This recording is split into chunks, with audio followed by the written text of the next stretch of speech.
Você já imaginou um presidente em pleno exercício do poder ter sua cabeça colocada a prêmio? Pois é exatamente isso que está acontecendo agora. Os Estados Unidos anunciaram uma recompensa de 50 milhões de dólares pela captura de Nicolás Maduro, o líder da Venezuela. Ao mesmo tempo, navios de guerra norte-americanos e mais de 4.000 soldados foram enviados para o Caribe. A tensão na América Latina chega a níveis que não víamos há décadas. Mas afinal, por que os Estados Unidos estão dispostos a tudo para derrubar Maduro? E como esse jogo de pressões econômicas, políticas e militares pode mudar o futuro de toda a região? Hoje você vai entender essa história em detalhes. Mas antes de continuar, curta o vídeo, inscreva-se no canal ou resumo e ative o sininho, porque aqui a gente mostra os fatos como eles são. Durante décadas, a Venezuela foi um dos maiores exportadores de petróleo do mundo. Com as maiores reservas comprovadas do planeta, o país viveu um tempo de riqueza. Caracas tinha uma das economias mais sólidas da América Latina, atraía imigrantes e era chamada de a Miami do Sul. Mas tudo começou a mudar no fim dos anos 90, com a chegada de Hugo Chávez ao poder. Chávez usou o petróleo para financiar programas sociais e reduzir a pobreza, mas também para consolidar um regime centralizado e abertamente anti-americano.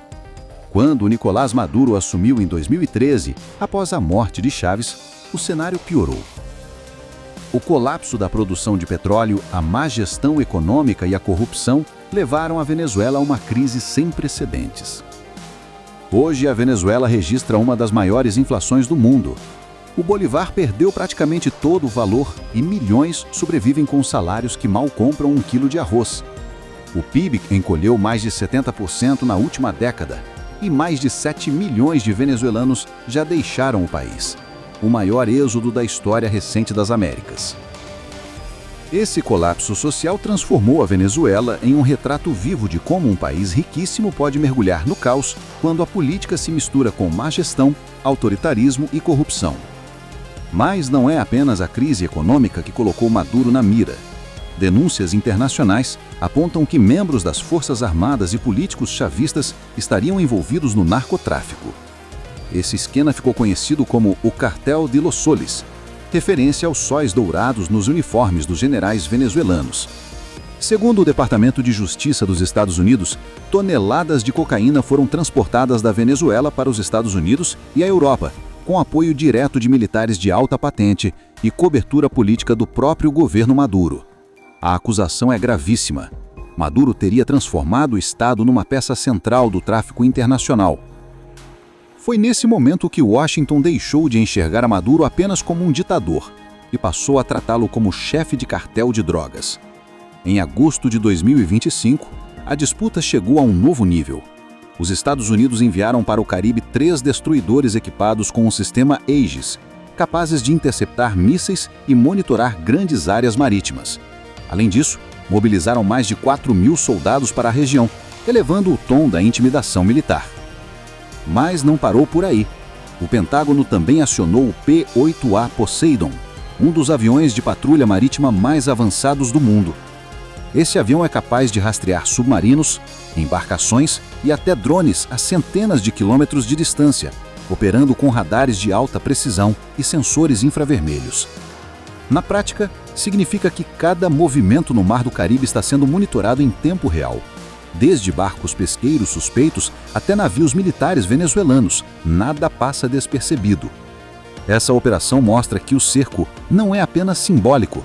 Os Estados Unidos estão preparados para agir rapidamente se decidirem que Maduro ultrapassou algum limite. A justificativa oficial para essa mobilização é o combate ao narcotráfico. Mas tem um detalhe que muda tudo. Washington passou a classificar os cartéis latino-americanos como organizações terroristas. Esse rótulo abre espaço legal para que os Estados Unidos ataquem alvos até mesmo em solo estrangeiro. Na prática, é um cheque em branco que pode permitir operações militares diretas dentro da Venezuela sob a justificativa de combate ao terrorismo. E então, vem o ponto mais explosivo: a recompensa de 50 milhões de dólares pela captura de Nicolás Maduro. Essa quantia é tão alta que supera a recompensa já oferecida por líderes de grupos terroristas internacionais.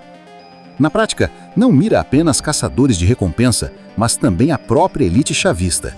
Qualquer general, ministro ou aliado próximo pode de repente enxergar uma oportunidade de ouro. Entregar Maduro, salvar a própria pele e ainda ficar milionário. Maduro reagiu como sempre. Acusou os Estados Unidos de imperialismo e ameaçou resistir. Convocou a mobilização de mais de 4 milhões de milicianos civis que, segundo ele, estariam prontos para lutar em caso de invasão. Na prática, esse número é mais retórico do que real. O país enfrenta dificuldades até para pagar seus próprios soldados regulares, que sofrem com deserções constantes e equipamentos obsoletos. Mas, como propaganda interna, o discurso funciona. Reforça a narrativa de soberania e resistência contra o inimigo imperialista. Enquanto pressiona com tropas, navios e aviões, Washington também atua na frente econômica. Em julho, a Chevron voltou a exportar petróleo venezuelano para os Estados Unidos com uma licença especial. Outras empresas aguardam autorização para retomar os negócios desde que o dinheiro não chegue diretamente ao regime Maduro. É uma estratégia dupla: sufocar Maduro financeiramente, mas garantir o petróleo que os Estados Unidos precisam para abastecer sua economia. Maduro ainda sobrevive porque tem aliados. Rússia, China, Irã e Cuba oferecem crédito, petróleo refinado, armas e apoio político em fóruns internacionais. Moscou, por exemplo, mantém técnicos militares e equipamentos na Venezuela. Já a China é a principal credora, tendo emprestado bilhões em troca de petróleo. Mas até esses apoios têm limites. Com a recompensa milionária em jogo e os riscos de confronto aumentando, mesmo aliados históricos podem repensar se vale a pena sustentar Maduro indefinidamente. E aqui é o jogo que começa a virar. Com a volta de Donald Trump à presidência dos Estados Unidos, a pressão contra Maduro ganha um tom ainda mais duro.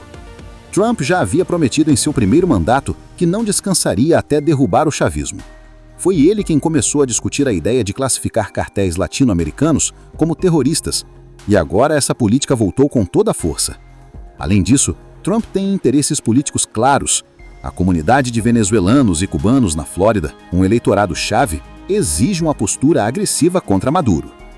Para Trump, endurecer contra a Venezuela não é apenas geopolítica, mas também uma forma de garantir apoio político interno. A volta de Trump à Casa Branca reacende o fantasma de uma intervenção direta e, diferentemente de administrações anteriores, ele não esconde a disposição de usar força se achar necessário. Enquanto grandes potências disputam influência, quem paga a conta é o povo venezuelano.